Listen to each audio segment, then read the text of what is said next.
بسم اللہ الرحمن الرحیم الحمد للہ رب العالمین والصلاة والسلام علی اشرف المرسلین نبینا و سیدنا محمد وعلی آلہ و اصحابہ اجمعین۔ ناظرین السلام علیکم ورحمۃ اللہ وبرکاتہ۔ ہماری آج کی گفتگو کا موضوع ہے تکبر۔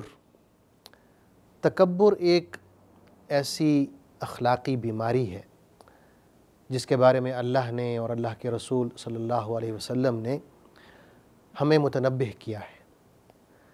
یہ ایک بہت بڑا گناہ ہے اور غالباً یہ پہلا گناہ ہے جو اللہ تعالیٰ کے سامنے کیا گیا، اور شیطان مردود نے یہ گناہ کیا، جیسا کہ اللہ تعالیٰ فرماتے ہیں وَإِذْ قُلْنَا لِلْمَلَائِكَةِ اسْجُدُوا لِآدَمَ فَسَجَدُوا إِلَّا إِبْلِيسَ أَبَى وَاسْتَكْبَرَ وَكَانَ مِنَ الْكَافِرِينَ، کہ وہ وقت بھی قابل ذکر ہے کہ جب ہم نے فرشتوں سے کہا کہ آدم کو سجدہ کرو تو تمام نے سجدہ کیا سوائے ابلیس کے۔ اس نے انکار کیا اور تکبر کیا اور وہ کافروں میں سے ہو گیا۔ تو یہ جو تکبر ہے یہ ایک بہت بڑا گناہ ہے۔ امام مسلم روایت کرتے ہیں حضرت عبداللہ بن عباس رضی اللہ عنہ سے کہ حضور اکرم صلی اللہ علیہ وسلم نے یوں فرمایا لا يدخل الجنت من كان في قلبه مثقال ذرة من کبر، کہ وہ شخص کہ جس کے دل میں ذرہ برابر بھی تکبر ہوگا وہ جنت میں داخل نہیں ہوگا۔ یہ سن کر ایک شخص نے کہا کہ اللہ کے رسول، مجھے اپنے کپڑے اچھے لگتے ہیں کہ میں اچھے کپڑے پہنوں، مجھے یہ بھی اچھا لگتا ہے کہ میرے جوتے اچھے ہوں۔ تو حضور صلی اللہ علیہ وسلم نے فرمایا کہ یہ تکبر نہیں ہے۔ آپ نے فرمایا ان اللہ جمیل یحب الجمال الکبر بطر الحق وغمط الناس، کہ اللہ خود خوبصورت ہے اور خوبصورتی کو پسند فرماتا ہے۔ یہ تکبر نہیں ہے کہ آپ کو اپنے کپڑے اچھے لگیں، خوبصورت کپڑے آپ پہنیں یا خوبصورت جوتے پہنیں، یہ تکبر نہیں ہے۔ تکبر یہ ہے کہ آپ کے پاس حق بات پہنچے اور آپ اس کا انکار کر دیں۔ آپ کو پتہ ہو کہ یہ بات ٹھیک ہے اور اس کے باوجود آپ اس کو نہ مانیں، یہ ایک شکل ہے تکبر کی۔ تکبر کی دوسری شکل آپ صلی اللہ علیہ وسلم نے فرمائی کہ وہ یہ ہے کہ آپ دوسروں کو اپنے سے کمتر جانیں، یہ تکبر ہے۔ اسی طرح ایک اور حدیث ہے، یہ بھی صحیح مسلم میں ہے، کہ حضور صلی اللہ علیہ وسلم کے سامنے کوئی شخص الٹے ہاتھ سے کھانا کھا رہا تھا یا کچھ پی رہا تھا، تو حضور صلی اللہ علیہ وسلم نے فرمایا کل بیمینک، کہ اپنے دائیں ہاتھ سے کھاؤ۔ اس نے کہا لا استطیع، کہ میں نہیں کھا سکتا۔ تو اس پر حضور صلی اللہ علیہ وسلم نے فرمایا لاستطعت، کہ تم کبھی ایسا کر بھی نہیں سکو گے، یعنی دائیں ہاتھ سے کبھی کھا بھی نہیں سکو گے، کیونکہ اس شخص نے تکبر کیا حضور صلی اللہ علیہ وسلم کے سامنے۔ تو روایت میں آتا ہے قال فما رفعها الى فیہ، کہ وہ شخص اس ہاتھ کو پھر کبھی اٹھا نہیں سکا، یعنی وہ اس کا ہاتھ شل ہو گیا، فالج زدہ ہو گیا اس تکبر کی وجہ سے۔ اللہ تعالی ہمیں اس بیماری سے محفوظ رکھے۔ یہ جو تکبر ہے اللہ اس کی سزا دیتا ہے، اس دنیا میں بھی اس کی سزا ہے اور آخرت میں بھی اس کی سزا ہے۔ دنیا میں جو اس کی سزا ہے وہ اللہ کی ہدایت سے محرومی ہے۔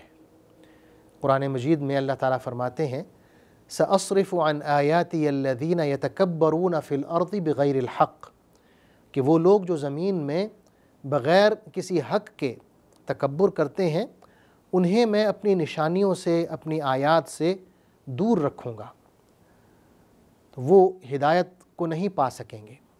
تو یہ اس دنیا میں سزا ہے تکبر کرنے والوں کی۔ قیامت کے دن جو سزا ہے وہ ایک حدیث میں حضور صلی اللہ علیہ وسلم نے فرمائی ہے، آپ کے مبارک الفاظ ہیں یحشر الجبارون والمتکبرون یوم القیامت امثال الذر یطأہم الناس یغشاہم الذل من کل مکان، کہ وہ لوگ جو اس دنیا میں ظلم کرتے تھے، تکبر کرتے تھے، وہ قیامت کے دن ذرات کے مانند بکھرے ہوئے ہوں گے، لوگ ان کے اوپر چل رہے ہوں گے اور انہیں ہر طرح سے ذلیل کیا جا رہا ہوگا، ان کی بے عزتی کی جا رہی ہوگی۔ یہ قیامت میں سزا ہے ان لوگوں کے لیے جو تکبر کرتے ہیں۔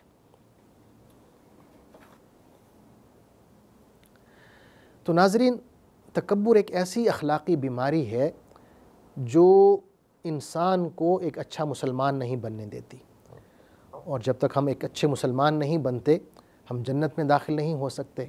اسی لیے حضور صلی اللہ علیہ وسلم نے فرمایا لا يدخل الجنت من کان فی قلبہ مثقال ذرۃ من کبر، کہ وہ شخص کے جس کے دل میں ذرہ برابر بھی تکبر ہے وہ جنت میں داخل نہیں ہو سکے گا۔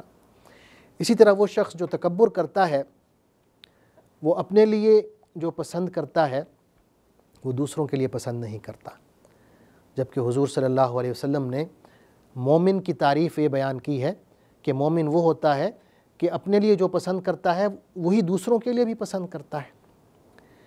اسی طرح جو شخص تکبر کرتا ہے وہ کبھی کسی سے محبت نہیں کر سکتا، کیونکہ محبت کے لیے تواضع ضروری ہے، انکساری ضروری ہے، محبت کے لیے ادب ضروری ہے، احترام ضروری ہے۔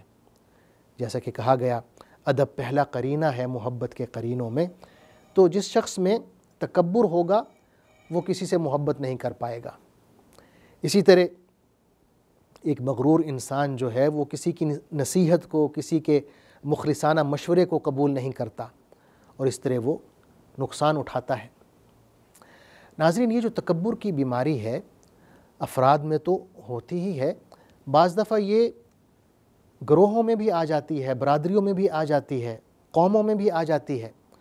پوری کی پوری برادری جو ہے وہ تکبر سے متصف ہو جاتی ہے۔ ہم دیکھتے ہیں کہ بعض ایسے لوگ ہوتے ہیں کہ وہ اپنی ذات پات پر اتنا فخر کر رہے ہوتے ہیں، تکبر کر رہے ہوتے ہیں کہ کسی دوسری ذات سے اگر کوئی رشتہ آ جاتا ہے تو وہ انکار کر دیتے ہیں محض اس بات پہ کہ وہ ہماری ذات میں نہیں ہے، اس کی ذات کوئی اور ہے، جبکہ حضور اکرم صلی اللہ علیہ وسلم نے فرمایا ہے اذا اتاکم من ترضون دینہ وخلقہ فزوجوہ الا تفعلوہ تکن فتنۃ فی الارض وفساد کبیر، کہ اگر تمہارے پاس کوئی ایسا شخص آتا ہے رشتہ لے کے جس کی دینداری اور جس کا اخلاق اچھا ہے تو پھر اسے لازماً رشتہ دے دو۔ اگر تم ایسا نہیں کرو گے تو زمین میں فساد پھیلے گا، کیونکہ ایسا نہ کرنے کی وجہ جو ہے وہ تکبر ہوگی، اور تکبر ایک ایسی بیماری ہے کہ زمین پر فساد پھیلاتی ہے۔ اللہ تعالیٰ سے دعا ہے کہ ہمیں اس اخلاقی بیماری تکبر سے محفوظ رکھے اور ہمارے اندر تواضع، انکساری اور اخلاص پیدا فرمائے۔ آمین۔ وآخر دعوانا ان الحمد للہ رب العالمین، والسلام علیکم ورحمۃ اللہ وبرکاتہ۔